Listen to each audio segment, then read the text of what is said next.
Hello and welcome to all. आप सभी का स्वागत है एक बार फिर से आपके अपने यूट्यूब चैनल एजुकेशन पोर्ट पर। इंडियन पॉलिटी की इस सीरीज में हम लोकसभा तक कंप्लीट कर चुके हैं, तो इसलिए आज के इस सेशन में हम राज्यसभा के बारे में समझेंगे।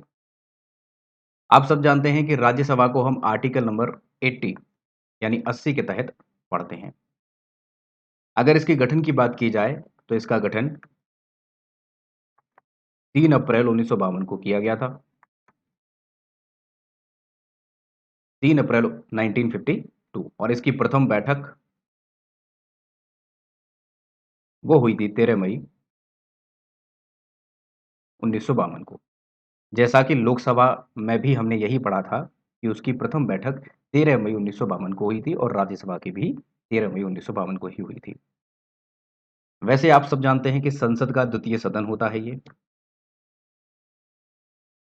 द्वितीय सदन होता है, उच्च सदन होता है और लोकसभा की तुलना में इसकी शक्तियां सीमित होती हैं। एक तारीख यहां पर आप याद रखेंगे और वो तारीख है 23 अगस्त 1954, 1954। इस दिन जिसको हम काउंसिल ऑफ स्टेट्स के नाम से जानते थे, इस दिन घोषणा की गई और वो घोषणा किसने की? सभापति ने, कि अब हम काउंसिल ऑफ स्टेट्स को राज्यसभा के नाम से जानेंगे। तो आपको ये याद रखना है कि राज्यसभा का जो नाम दिया गया, वो 23 अगस्त 1954 को दिया गया है और इसका गठन कब हुआ था? 3 अप्रैल 1952 को। तब हम इसको सिर्फ काउंसिल ऑफ स्टेट्स के नाम से जानते थे और इस तारीख से हम इसको राज्यसभा के नाम से जानने लगे हैं। अब बात आती है कि यहाँ पर सदस्यों की संख्या कितनी होती है और कहाँ-कहाँ से इसके सदस्य आते हैं। इसके बारे में हम डिस्कस करते हैं। अगर मैक्सिमम सदस्य संख्या की बात की जाए तो 250 यहाँ पर मैक्सिमम हो सकते हैं, लेकिन एट प्रेजेंट 250 नहीं है। पहले आप ये समझिए कि मैक्सिमम 250 सदस्यों की संख्या हो सकती है राज्यसभा में और वो कैसे डिस्ट्रीब्यूट होंगे? 238 वो हो जाएंगे राज्यों से यानी स्टेट और यूटी यूनियन टेरिटरी, इनसे 238 होंगे और बाकी जो बचते हैं यानी 12 बचते हैं, इनको नॉमिनेट किया जाएगा। और नॉमिनेट कौन करेगा? राष्ट्रपति करता है और राष्ट्रपति जो लोग साहित्य, विज्ञान, समाज सेवा, कला इन क्षेत्रों से होते हैं उनको नॉमिनेट किया जाता है और ये कितने होते हैं राज्यसभा में? 12। अगर प्रेजेंट की बात करें, प्रेजेंट प्रेजेंट में हमारे यहाँ पर सदस्य हैं राज्यसभा में 245, जिसमें से 12 आप सब समझ चुके हैं कि 12 नॉमिनेट किए जाते हैं, तो 12 नॉमिनेट होंगे, नॉमिनेट और 233 जब आप 245 में से 12 माइनस करेंगे तो 233 बचता है। 233 हमारे स्टेट और यूनियन टेरिटरी से आते हैं। लेकिन यहाँ पर ये बात भी आपको याद रखनी है कि सभी यूनियन टेरिटरी से राज्यसभा में सदस्य नहीं आते हैं। केवल 3 यूनियन टेरिटरीज हैं जहाँ से सदस्य आते हैं और वो कौन सी हैं? यानी संघ शासित प्रदेश, यहाँ से केवल 3 टेरिटरीज हैं।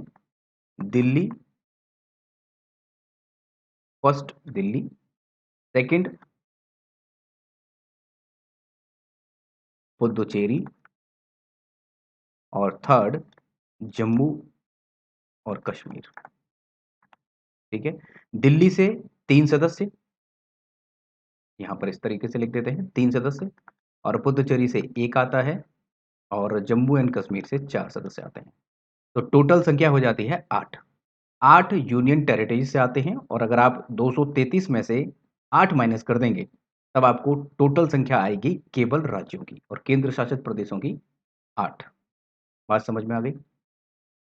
मैंने आपको लोकसभा में ये बताया था कि कोई भी सदस्य अगर नामांकन करना चाहता है लोकसभा के लिए, तो वो किसी भी क्षेत्र से कर सकता है सिवाय सिक्किम के। सिक्किम में वहाँ का निवासी होना अनिवार्य था। लेकिन यहाँ पर भी यही कंडीशन थी शुरुआत में कि कोई भी कैंडिडेट अगर राज्यसभा का सदस्य बनना चाहता है, अगर वो नामांकन करेगा, तो वो देश के किसी भी हिस्से का निवासी हो, वो कर सकता है। लेकिन ये कंडीशन कब की गई? 2003 में। 2003 में। इससे पहले वहाँ पर भी लोकसभा के जैसे ही कंडीशन थी कि सिक्किम का निवासी होना अनिवार्य था। लेकिन ये अनिवार्यता खत्म कर दी गई 2003 में। और 2003 में एक संशोधन किया गया जिसको हम कहते हैं लोक प्रतिनिधित्व अधिनियम। लोक प्रतिनिधित्व अधिनियम। और ये अधिनियम था 1951 का। इसमें संशोधन किया गया कि अब कोई भी व्यक्ति राज्यसभा के लिए किसी भी क्षेत्र से, वो कहीं का भी निवासी हो इस देश में, वहां से नामांकन कर सकता है। याद रखेंगे कि लोकसभा में ऐसा नहीं है, क्योंकि लोकसभा में मैंने आपको बताया कि वहां पर सिक्किम का एक एक्सेप्शन बनता है कि सिक्किम का कोई भी अगर कैंडिडेट चुनाव लड़ना चाहता है तो उसी क्षेत्र का निवासी होना चाहिए। ठीक है।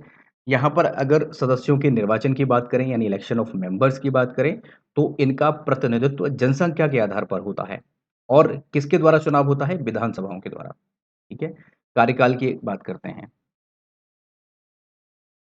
कार्यकाल या फिर अवधि, इन सदस्यों की अवधि कितनी होती है या टेन्योर। अगर आपसे कभी भी पूछा जाता है कि राज्यसभा का कार्यकाल कितना होता है, अवधि कितनी होती है, तो राज्यसभा की अवधि अनलिमिटेड होती है, इन्फिनिटी होती है। उसको भंग नहीं किया जा सकता, तो अवधि अनलिमिटेड हो गई। ठीक है। लेकिन अगर राज्यसभा के सदस्य की अवधि अगर आपसे पूछी जाती है तब वहां पर आप 6 वर्ष टिक करेंगे। आपको कंफ्यूजन नहीं होना चाहिए। जब आपसे राज्यसभा की पूछी जाएगी तो ऑप्शन में 6 वर्ष भी होगा, आपको वो टिक नहीं करना है। रीजन आपको समझ में आ गया कि राज्यसभा को भंग नहीं किया जा सकता, ये निरंतर चलती रहती है, जबकि इनके सदस्यों का कार्यकाल 6 वर्ष का होता है। ठीक है। और क्यों, ऐसा क्यों भंग नहीं किया जा सकता? क्योंकि ये एक स्थायी सदन है और ये आर्टिकल नंबर 83 के 1 में दिया गया है कि राज्यसभा एक स्थायी सदन, राज्यसभा एक स्थायी सदन है। ठीक है। इसको कभी भंग नहीं किया जा सकता।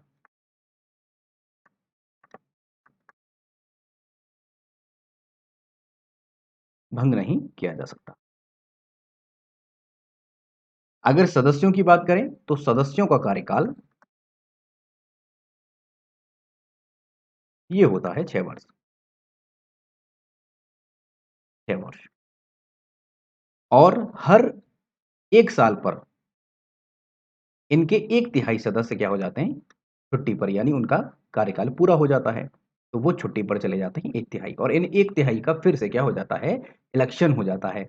और फिर हर साल यही प्रोसीजर चलता रहता है। 1/3 लोग बार-बार उनका कार्यकाल पूरा होता है। जिनका कार्यकाल पूरा हो जाता है उनका फिर से चुनाव करवा लिया जाता है और उनकी सीटें फुलफिल करा ली जाती हैं। ठीक है। यहां पर याद रखेंगे कि राज्यसभा का कार्यकाल, राज्यसभा का की अवधि अगर आपसे पूछता है तो अवधि इसकी अनंत है। इसकी अवधि जो है अनंत है। ठीक है। जबकि राज्यसभा के सदस्यों की अवधि 6 वर्ष है। अगर आपसे अधिवेशन के बारे में बात की जाए, अधिवेशन, तो आप जानते हैं कि अधिवेशन जनरली तभी चलते हैं जब लोकसभा के अधिवेशन चलते हैं। तभी इनकी मीटिंग्स होती हैं, तभी इनके सेशंस होते हैं।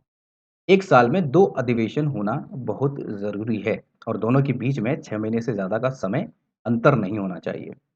ठीक है। ज़्यादातर तभी बुलाए जाते हैं जब लोकसभा का अधिवेशन चल रहा होता है। कभी ऐसा भी हो सकता है कि लोकसभा का अगर कार्यकाल न चल रहा हो या लोकसभा को भंग कर दिया गया हो, तो वहाँ पर क्या बनता है, जैसे आर्टिकल नंबर 352, 356 और 360, इनके तहत अगर आपातकाल की घोषणा कर दी गई हो या लोकसभा को भंग कर दिया गया हो, तब इस केस में विशेष अधिवेशन बुलाया जाता है राज्यसभा का। तो यहाँ पर इस पॉइंट को लिख सकते हैं। अधिवेशन की हम बात कर रहे हैं और इसमें हम आपको बता रहे हैं कि आर्टिकल नंबर 352, 356 और 360, इनके तहत अगर राष्ट्रीय आपातकाल लगता है या राष्ट्रपति शासन लगता है, यानी इमरजेंसी अगर लगती है, तो इमरजेंसी लगने पर एक विशेष अधिवेशन राज्यसभा का बुलाया जाता है। और अगर लोकसभा भंग कर दी जाती है तब भी इनका विशेष चलता है। ठीक है। ये बात आपको समझ में आ गई होगी। अब हम बात करते हैं कि इनके सभापति कौन होते हैं? सभापति। तो इनके सभापति होते हैं उपराष्ट्रपति। हमेशा याद रखेंगे कि उपराष्ट्रपति राज्यसभा का पदेन सभापति होता है और राष्ट्रपति को जो वेतन मिलता है ना, वो इसी सभापति के लिए मिलता है, ना कि उसको उपराष्ट्रपति पद का। उपराष्ट्रपति क्या होगा? राज्यसभा का पदेन सभापति। और इसको सैलरी जो मिलती है वो सभापति के लिए ही मिलती है। इसके साथ में उपसभापति भी होता है, जैसे लोकसभा में अध्यक्ष था और उपाध्यक्ष था। सभापति के साथ एक उपसभापति भी होगा। अपने सदस्यों में से एक व्यक्ति को ये निर्वाचित कर लेते हैं और उसको उपसभापति बना लेते हैं। सभापति के कार्य क्या होते हैं? कार्यों की अगर बात करें आपसे, ये सब वही काम करता है जैसा कि लोकसभा स्पीकर यानी लोकसभा अध्यक्ष के मैंने आपको बताए थे। अनुशासन बना करके रखना, व्यवस्था बना करके रखना, है ना? और ये सब चीज़ें जो मैंने आपको वहाँ बताई थी, वही काम इसके यहाँ पर हैं। बट कुछ काम सभापति के ऐसे हैं, जो कि लोकसभा अध्यक्ष करता था, लेकिन यहाँ पर उसको अनुमति नहीं है। तो वो काम कौन-कौन से हैं?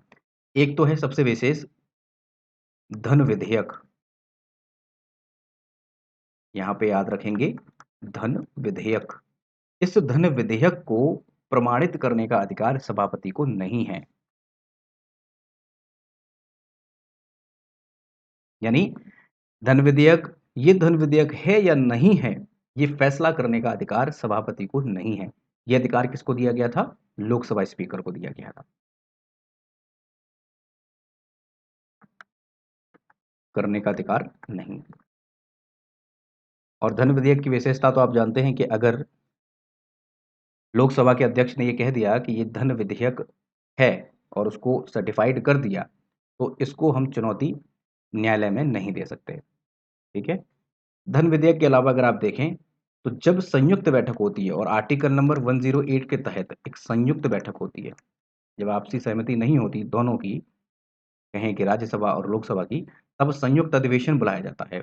और संयुक्त अधिवेशन की अध्यक्षता कौन करता है? संयुक्त बैठक जो होती है, उसकी अध्यक्षता कौन करता है? लोकसभा का अध्यक्ष करता है और वो सभापति नहीं करता। तो यहाँ पर विशेष बातें 2 हैं, सभापति के लगभग वही सब काम हैं, बट ये काम सभापति नहीं कर सकता। यहाँ पे 108 के तहत संयुक्त बैठक होती है और इसको सभापति इसको क्या करता है? अध्यक्षता नहीं करता।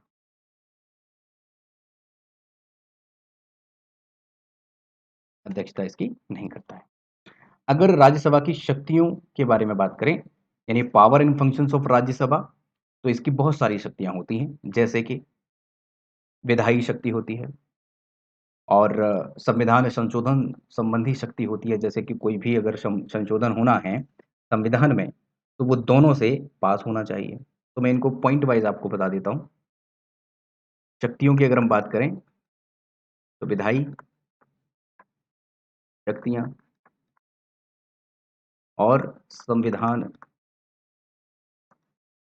संशोधन शक्तियाँ,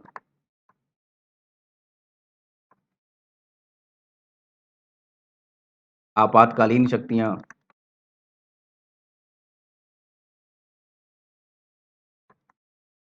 ठीक है? और विशेष शक्तियाँ भी होती हैं, उनके बारे में हम डिस्कस करेंगे, विशेष शक्तियाँ। तो देखिए, क्या होता है कि आर्टिकल नंबर 109 में धन विधेयक प्रस्तुत नहीं किया जा सकता, ये मैंने आपको बताया।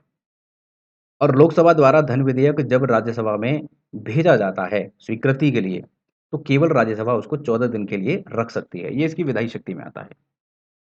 केवल 14 डेज़ के लिए वो उसको रोक सकती है और अपनी सिफ़ारिश भी भेज सकती है 14 दिन के अंदर, कि देखिए इसमें ये सुधार किए जा सकते हैं। अब वो सुधार करने हैं या नहीं करने हैं, ये डिपेंड करता है लोकसभा के ऊपर। तो विधायी शक्तियों में हमने देखा कि 109 के जब तहत जब हम धन विधेयक प्रस्तुत करते हैं, तो उस धन विधेयक को हम भेजते हैं लोकसभा के बाद राज्यसभा में और राज्यसभा उसको 14 दिन के लिए रोक सकती है, उस पर अपना कुछ सुझाव दे सकती है। संविधान संशोधन की अगर बात करें, तो कोई भी संविधान संशोधन जब होता है, तो 2 कंडीशंस उसकी होती हैं कि वो लोकसभा से 2 तिहाई बहुमत से पास होना चाहिए और वो राज्यसभा से भी 2 तिहाई बहुमत से पास होना चाहिए। तो संविधान संशोधन जो है, उसमें समान अधिकार इसको मिलता है, ठीक है? इसमें संविधान संशोधन में याद रखेंगे कि राज्यसभा की स्वीकृति आवश्यक होती है। अगर कभी ऐसा होता है कि राज्यसभा उसकी सहमति नहीं दे, संविधान संशोधन की सहमति ना दे, तो जो बिल होगा वो अस्वीकृत समझ लिया जाएगा, कैंसल कर दिया जाएगा। ऐसा हुआ है, ऐसा कब हुआ? 1990 में हुआ था, 65वां 65वां संविधान संशोधन था एक। 65वां संविधान संशोधन 1990 में हुआ था, तो लोकसभा ने तो 2 तिहाई बहुमत से पास करके भेज दिया, लेकिन राज्यसभा ने उसको पास नहीं किया। तो वो क्या हो गया? समाप्त हो गया। अगर आपातकालीन शक्तियों की बात करें राज्यसभा के बारे में, तो आर्टिकल नंबर 352 के तहत जब राष्ट्रपति राष्ट्रीय आपातकाल की घोषणा करता है, तो इसकी स्वीकृति लोकसभा के साथ-साथ राज्यसभा से भी लेनी होती है। हालाँकि इसमें सबसे ज़्यादा मेन काम जो है, वो कैबिनेट मंत्रियों का रहता है, लेकिन इसके साथ-साथ ये एक फ़ॉर्मेलिटी है कि राज्यसभा से भी स्वीकृति उसकी लेनी पड़ती है और कब लेनी पड़ती है? जब आपातकाल की स्थिति बनानी हो। ठीक है? चलिए, इसके बाद हम बात करते हैं विशेष शक्तियों के बारे में। इनकी विशेष शक्तियाँ आप याद रखेंगे और वो कौन-सी हैं? Article number 249। यदि राज्यसभा में उपस्थित जो भी सदस्य होते हैं, वो 2 तिहाई बहुमत से संकल्प ये पारित कर दें कि कोई विषय है और उसको राष्ट्रीय महत्व का विषय होना चाहिए, तो उस पर संसद में वो कानून बनवा सकते हैं। बात समझ में आ रही है? आर्टिकल नंबर 249 के तहत कोई भी विषय लेकर के वो उसे राष्ट्रीय महत्व का घोषित कर सकते हैं और उस पर संसद कानून बना सकती है। और ये 249 के तहत जब कोई भी विशेष विषय बना दिया जाता है, ये 1 साल के लिए प्रभावी रहता है। तो यहाँ पर हम विशेष विषय घोषित और किसके द्वारा? राज्यसभा के द्वारा। राष्ट्रीय महत्व, राष्ट्रीय महत्व का वो विषय है और उस पर संसद को कानून बनाना चाहिए। और ये राष्ट्रीय महत्व का विषय जो पास किया गया था, संकल्प पारित किया गया था, ये केवल 1 साल के लिए प्रभावी रहेगा, 1 साल के लिए। हालाँकि राज्यसभा चाहे तो फिर से इसको 1 साल के लिए बढ़ा सकती है। इतनी बात आपको समझ में आ गई होगी, ठीक है? राज्यसभा में जब विशेष शक्तियों की बात होती है तो आर्टिकल नंबर 249 पूछा जाता है, साथ में 312 आर्टिकल पूछा जाता है। इस 312 आर्टिकल के तहत क्या होता है कि राज्यसभा में जो भी उपस्थित सदस्य होते हैं या मतदान करने वाले सदस्य होते हैं, उनका 2 तिहाई बहुमत से एक प्रस्ताव पारित करवाया जाता है, जिसमें कि नई अखिल भारतीय सेवाओं की स्थापना की जाती है। तो ये अधिकार राज्यसभा को दिया गया है कि वो नई अखिल भारतीय सेवाओं की स्थापना कर सके और ये किस आर्टिकल के तहत है? आर्टिकल नंबर 312 के तहत।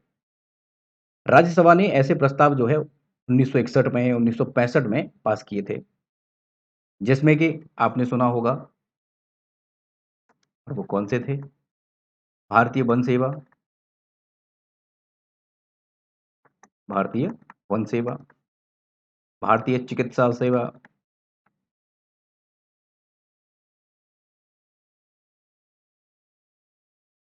और भारतीय इंजीनियरिंग सेवा,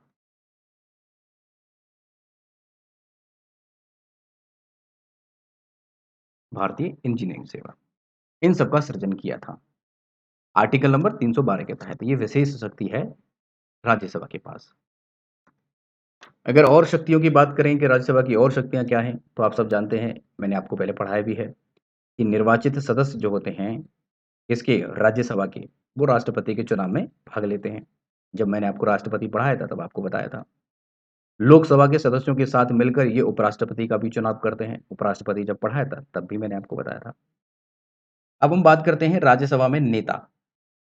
राज्यसभा में जो नेता होते हैं, वो विपक्ष का नेता होता है, पक्ष का नेता होता है, तो ये सब मैं आपको बताता हूँ कि विपक्ष और पक्ष का नेता क्या होता है। यहाँ पर हम एक हेडिंग बनाते हैं और लिखते हैं विपक्ष का नेता।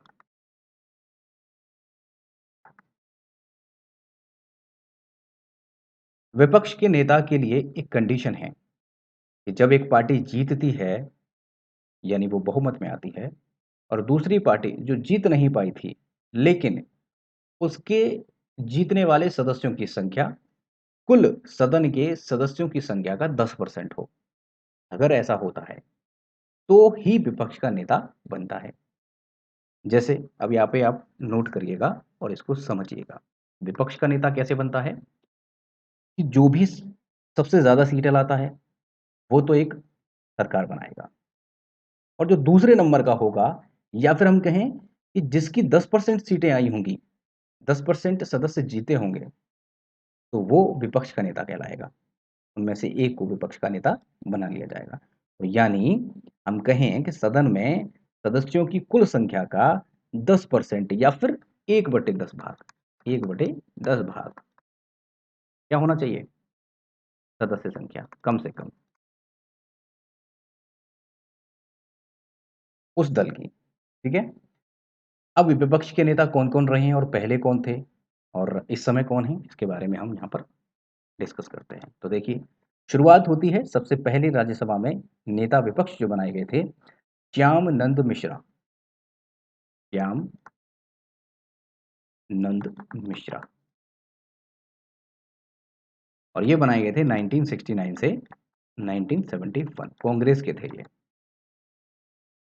अब हो सकता है आपके दिमाग में ये बात आ रही हो कि पहले और वो पहले 1969 में आए, जबकि राज्यसभा का गठन तो हमारा 1952 में हो चुका था। तो देखिए, मैंने अभी आपको बताया कि विपक्ष का नेता बनने के लिए ज़रूरी है कि उस दल के 1/10 यानी 10% लोग चुनाव जीत करके आए हों, तभी तो ऐसा हो सकता है। 1969 से पहले ऐसा हो ही नहीं पाया कि कोई दूसरी पार्टी 10% सदस्य चुनाव जीत करके आए हों। ऐसा पहले हो ही नहीं पाया। अब जब हो ही नहीं पाया तो विपक्ष का नेता हो ही नहीं सकता। बात समझ रहे हैं? विपक्ष का नेता तभी होगा जब उसकी मिनिमम 10% सीटें जीती हुई होंगी। तो नंद मिश्रा, श्यामानंद मिश्रा 1969 में बनाए जाते हैं क्योंकि पहली बार ऐसा हुआ कि यहाँ पर 10% सीटें दूसरे पक्ष की आईं। ठीक है? जिसकी सबसे ज़्यादा सीटें आ रही हैं, जो बहुमत में आ रहा है वो तो अपनी सरकार बना ले रहा है और जो नहीं आ रहा है तो विपक्ष बनाने के लिए 10% ज़रूरी है। इसके बाद याद रखेंगे लाल कृष्ण आडवाणी भी रहे हैं 1980 में और मनमोहन सिंह ये भी विपक्ष में रहे हैं 1998 से 2004 तक, उसके बाद फिर प्रधानमंत्री बने थे। अरुण जेटली भी रहे हैं 2009 से 2014 तक और इनके बाद जो इम्पोर्टेंट पूछे जा सकते हैं अब वो हैं गुलाम नबी आज़ाद और ये हैं 16 नंबर के गुलाम नबी आज़ाद और इनका जो है टेन्योर पूरा हो गया और ये 2014 से 20 तक 6 वर्ष का होता है ना 2006 से सॉरी 2014 से 2020 तक ये रहे हैं। अब इस समय मल्लिकार्जुन खड़गे 17 नंबर के मल्लिकार्जुन खड़गे इस समय हैं 2020 से अब तक, ठीक है? यहाँ पर कुछ पॉइंट्स हैं जो कि पूछे जा सकते हैं फैक्ट्स के रूप में और वो है कि नरगिस दत्त 1980 से 81 तक राज्यसभा में नॉमिनेट की गई थी। ये पहली अभिनेत्री थी। नरगिस दत्त 1980 से लेकर के 1981 तक और ये पहली अभिनेत्री राज्यसभा में जो कि क्या किया गया था नॉमिनेट और मैंने बताया कि 12 लोग नॉमिनेट किए जाते हैं। नरगिस दत्त के अलावा आप याद रखें कि जयललिता तमिलनाडु वाली और ये एआईडीएमके एक पार्टी है इनकी उससे थी और 1984 में 1989 तक रही। वैजयंती माला 1993 से लेकर 96 तक रही। तो विशेषकर नरगिस दत्त का बहुत ज़्यादा पूछा जाता है, आप याद रखेंगे। ये पहली अभिनेत्री थी जिनको नॉमिनेट किया गया था। वैजयंती माला भी अभिनेत्री थी, जयललिता भी अभिनेत्री थी और जयललिता एआईडीएमके पार्टी थी एक तमिलनाडु में, उसकी अध्यक्ष थी। तो इनको नॉमिनेट किया गया। विपक्ष के नेता के बारे में हमने लगभग सब बातें कंप्लीट कर ली हैं, यही पूछा जा सकता है और कितनी सदस्य संख्या होती है, कहाँ-कहाँ से आते हैं, मैक्सिमम कितनी है, ये सब के बारे में मैंने आपको बता दिया है। तो लगभग हमारा यहाँ पर राज्यसभा से संबंधित सभी प्रश्न कंप्लीट हो जाते हैं। आज के सेशन में हम इतना ही रखेंगे। नेक्स्ट सेशन में हम संसद के महत्वपूर्ण कार्य क्या-क्या हैं, संसद क्या-क्या डिसीजन ले सकती है, अधिकार क्या-क्या हैं, इन सब के बारे में चर्चा करेंगे। चूँकि हमने पहले लोकसभा को पढ़ा, उसके बाद हमने राज्यसभा को पढ़ लिया। अब हम कंबाइन करके संसद के 2 सदन हैं, राज्यसभा और लोकसभा। अब संसद के बारे में ये पढ़ेंगे कि फंक्शंस ऑफ पार्लियामेंट क्या-क्या हैं, कौन-कौन से इनको अधिकार दिए गए हैं, वो सब के बारे में हम नेक्स्ट सेशन में चर्चा करेंगे। अपना ख्याल रखिएगा, मिलते हैं नेक्स्ट सेशन में। Okay, bye and take care.